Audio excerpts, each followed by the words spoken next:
Fala, galerinha! Bom, hoje a nossa aula é sobre os sinais de pontuação. Vocês já devem ter reparado que durante uma conversa as pessoas geralmente fazem expressões faciais ou então gestos.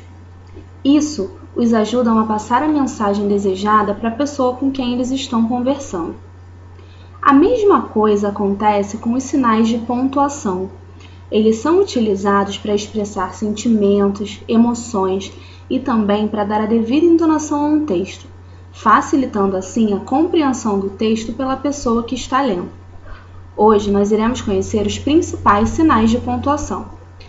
Vamos começar falando sobre a vírgula. A vírgula ela possui uma função muito importante na compreensão daquilo que é escrito. Ela pode ser utilizada como uma pequena pausa na leitura. Vamos observar essa frase que eu trouxe para vocês. Ana Maria, apresentadora do programa Mais Você, falou sobre receitas de bolo. A vírgula também pode ser utilizada para separar as palavras durante uma enumeração. Vamos observar esse exemplo. Aqui eu tinha intenção de listar as matérias que eu estudei. Então, eu coloquei da seguinte maneira. Hoje, eu estudei matemática, ciências, história e geografia. Eu separei os itens que eu queria listar por vírgulas. E no último item, eu coloquei a palavrinha e. Nós precisamos lembrar que sempre durante uma lista ou uma enumeração, o último item nós não usamos vírgula, nós usamos a palavra e. A vírgula ela também pode ser utilizada para separar os termos durante a escrita de datas e endereços. Aqui, elas servem para separar os elementos.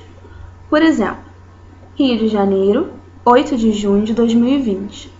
Ela separa o local das demais informações, das informações referentes à data. Estrada do Monteiro, 230, Guaratiba. No segundo exemplo, eu estou separando a rua do número e o bairro do endereço que eu queria escrever. O próximo sinal de pontuação é o ponto e vírgula. O ponto e vírgula ele tem a função muito parecida com a vírgula. Ele também indica uma pausa. Só que essa pausa ela vai ser maior do que a pausa da vírgula. Observem essa frase. Essa menina é boa, mas é sensível. Aquela é forte, mas maldosa. Reparem que onde tinha vírgula, eu fiz uma pausa na leitura, mas onde tinha o ponto e vírgula, eu fiz uma pausa um pouquinho maior. O ponto final. Bom, o ponto final, sem dúvidas, ganha quando se trata em ser esquecido. É um sinal mais importante. E ele é utilizado para indicar o final de uma frase, para indicar o término de um pensamento. Bianca ficou sem uniforme. Quando eu terminei de dizer tudo o que eu tinha para dizer sobre aquele assunto, eu usei o ponto final. O próximo sinal que nós vamos conhecer são as reticências. São os famosos 3 pontinhos, e eles podem ser utilizados para indicar que a frase foi interrompida. Sinto saudades de minha mãe, minhas irmãs, meus amigos. Aqui eu tenho alguns itens, né? Eu fiz uma listagem, eu fiz uma lista das pessoas que eu sentia saudade. E no final eu não terminei essa lista. Eu coloquei os 3 pontinhos para dar a entender que eu ainda sinto saudade de outras pessoas, mas eu não quis listá-las aqui. O próximo sinal é o ponto de interrogação. O ponto de interrogação ele é utilizado para indicar que aquela frase é uma pergunta. Por que Bianca ficou sem uniforme? Gente, precisamos ter muita atenção ao uso do ponto de interrogação, porque deixar de utilizá-lo pode comprometer completamente a escrita do nosso texto. O próximo é o ponto de exclamação. Toda vez que eu tenho um ponto de exclamação numa frase, eu quero transmitir um sentimento. Esse sentimento ele pode ser de susto, de espanto, de admiração ou de advertência. Nós temos a frase, que belo dia! Aqui eu estou indicando admiração ao dia que fez hoje. Pode ser ao clima, pode ser a forma como o dia ocorreu para mim.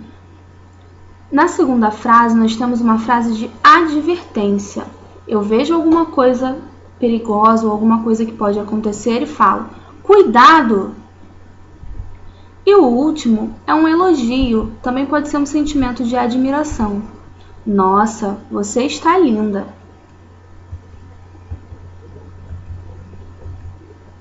Os dois pontos. Bom, nós utilizamos os dois pontos antes de uma fala ou de uma citação. Mamãe falou, hoje está um belo dia. Aqui eu tenho um texto onde quem está contando é o narrador. Para eu indicar que alguém vai falar, que um dos meus personagens vai falar, eu preciso dizer quem é o personagem que vai falar primeiramente e sinalizar com os dois pontos. Eu também posso utilizar os dois pontos antes de fazer uma lista, uma enumeração. Por exemplo, comprei mamão, banana e maçã. Por último, vamos falar sobre o travessão. O travessão ele é usado para indicar a fala dos personagens. Sempre que eu vou, novamente, dar voz ao meu personagem, ao personagem que está no meu texto, eu preciso indicar que ele vai falar, utilizando os dois pontos, e logo depois colocar o travessão para sinalizar o início da fala dele. E é isso, galera. A aula de hoje é essa. Agora é só a gente voltar na apostila, no material complementar e fazer as atividades